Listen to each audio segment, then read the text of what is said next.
So, our final performer. This is really special.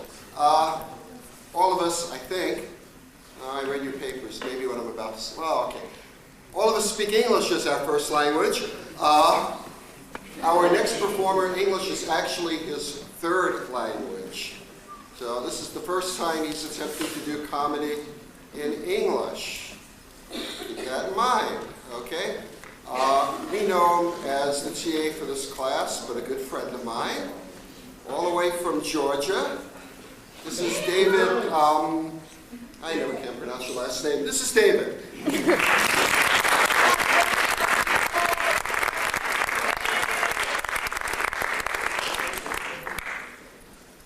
Now, this might be a little weird for you guys to listen to. Because English is not my native language. But hey, it's weird for me too. Because English is not my native language. What you would expect me to do in this stand-up comedy routine, I believe, is to talk about myself a little bit. Who the hell I am, where the hell I come from, and what the hell I'm doing here. So I'm going to talk about myself and about Georgia, not the state, the country in Europe, which I'm from. And most importantly, I'm going to talk about what I think of Athens as a whole.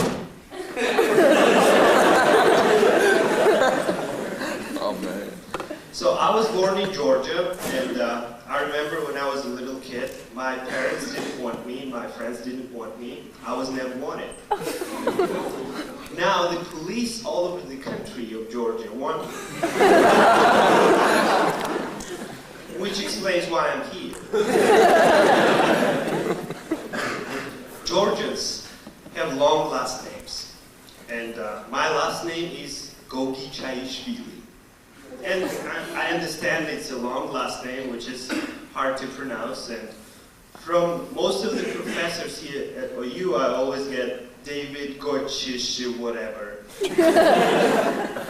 A telemarketer called me the other day. So I pick up the phone and she says, "Can I speak with Mr. David?" Oh man.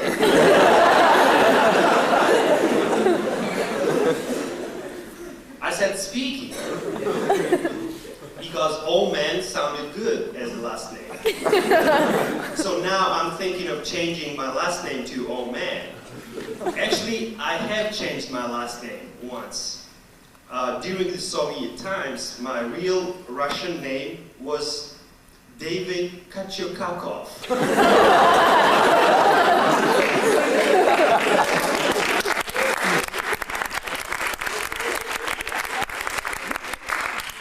Which explains why I needed to change it. Now I have this friend who is in Georgia. He's Igor Terhertitsov. But he's still back in Georgia, so he doesn't need to change it yet. Now, when I say I'm from Georgia, everybody assumes that I'm an Atlanta Braves fan. Which I'm not.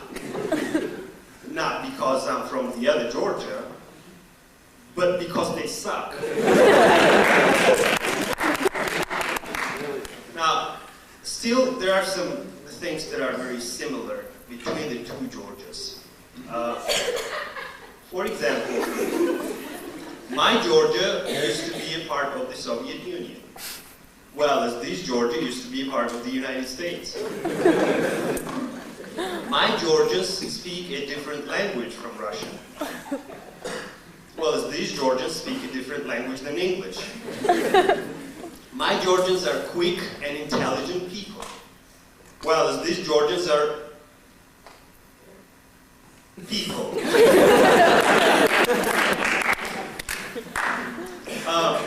As a conventional wisdom would suggest, there must be a lot more differences between the two countries than similarities. Differences. In America, you will be arrested if you carry a bottle of any alcohol and you behave drunk in the street. Well, in Georgia, you will be arrested if you don't.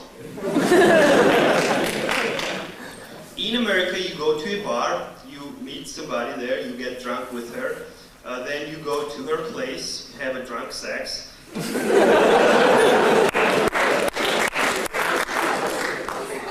Next morning, you wake up saying, I shouldn't have gone to that place yesterday. You say goodbye to the girl and you go home. Now, in Georgia, you go to a bar, you meet somebody there, you get drunk with her, then her boyfriend beats you up.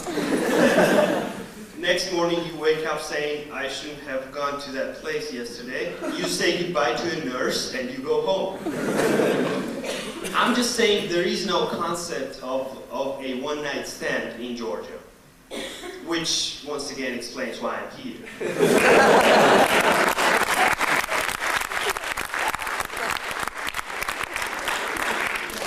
The biggest difference would be that back in Georgia, we go to the university, we study there, then we go home and watch some crappy TV. While here, we go to the university and watch some crappy TV.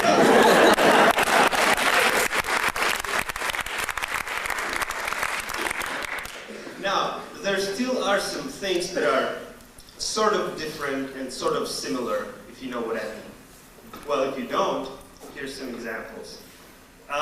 We don't have sorority houses back in Georgia, but we have brothels.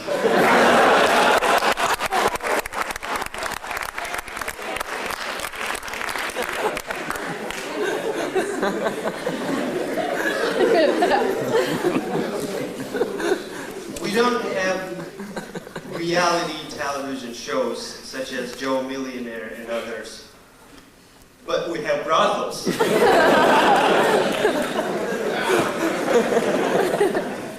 Now, if I'm back in Georgia and I'm looking for a little action, I know I can go to a brothel. While here in Athens, Chow Hall seems to be the only place where you can go and you know you're gonna get fucked.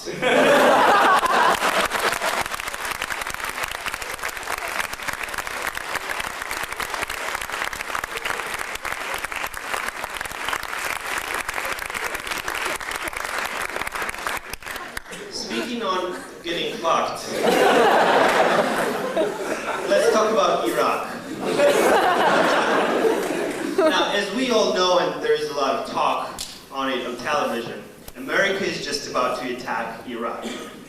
But unfortunately, France and Germany and some other European countries are not helping America in attacking Iraq. But hey, Americans have such strong allies as Bulgarians, like Czech Republic, and Georgia.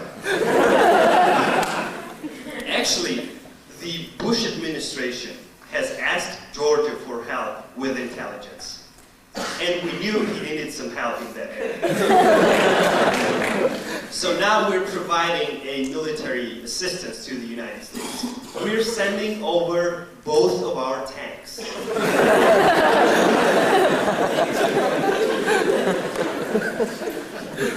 Recognizing a Georgian tank on the battlefield is easy.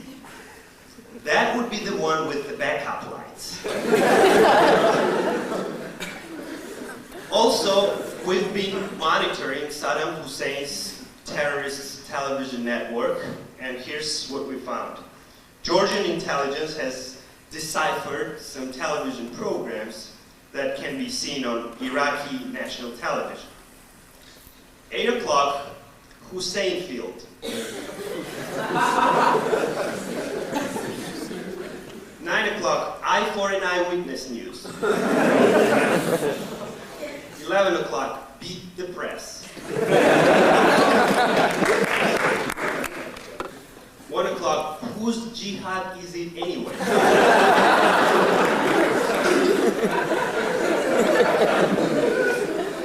2 o'clock, I'm a terrorist, get me out of here.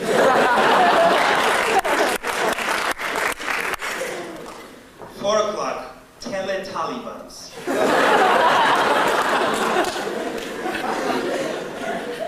6 o'clock, who wants to marry a homicidal psychopathic asshole? And 11:35, erotic series, Late Night with Osama bin Laden. Now, Georgian intelligence has also discovered that Saddam Hussein is so stupid that it takes him 3 hours to watch 60 Minutes. Speaking of television programs, my dream always was to make it to the program called Who Wants to Be a Millionaire? Win $1 million there and become a millionaire. Not Joe Millionaire, but a millionaire. But I could never make it to the program. So that dream of mine never came true. My friend did, actually, and he won $16,000 or something. The question on $32,000 was this: what's your wife's bra size? A, B, C, or D?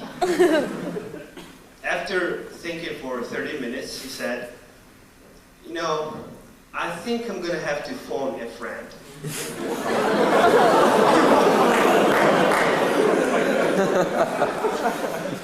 The friend was not at home.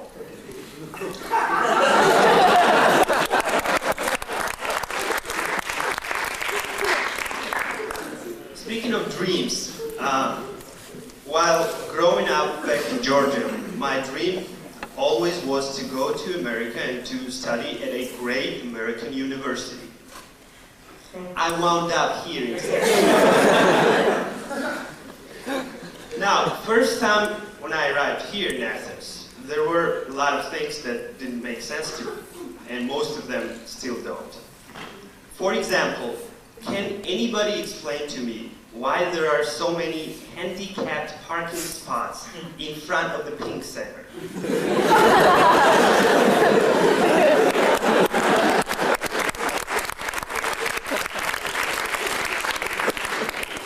I was also very surprised when I discovered that Court Street was a one-way street. We don't have one-way streets back in Georgia. So I was just wondering, okay, if you go one way and you want to get back, how do you get back? But hey, America is America and law is the law. So I said, okay, I will be driving only one way. So I was driving from BP gas station on the Court Street to the direction of Follett bookstore. The first thing that surprised me was that all the traffic lights were backwards. Then I just found out that all the drivers except me were violating the law. And then the police car stopped me instead of them, as if I was the one who was driving the wrong way. So I pulled over and the police officer came to me and asked for my license. So now I'm thinking, I know America already, I've been here for a while and I can talk my way out of it. I said, hi officer, you must be trying to sell me tickets for the policeman's ball. He said, boy, I'm from the OU police department. We don't have balls.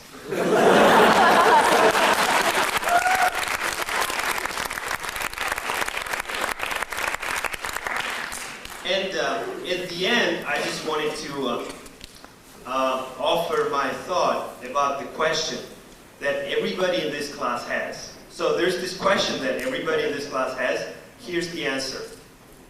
Well, maybe he doesn't have money for another sweater.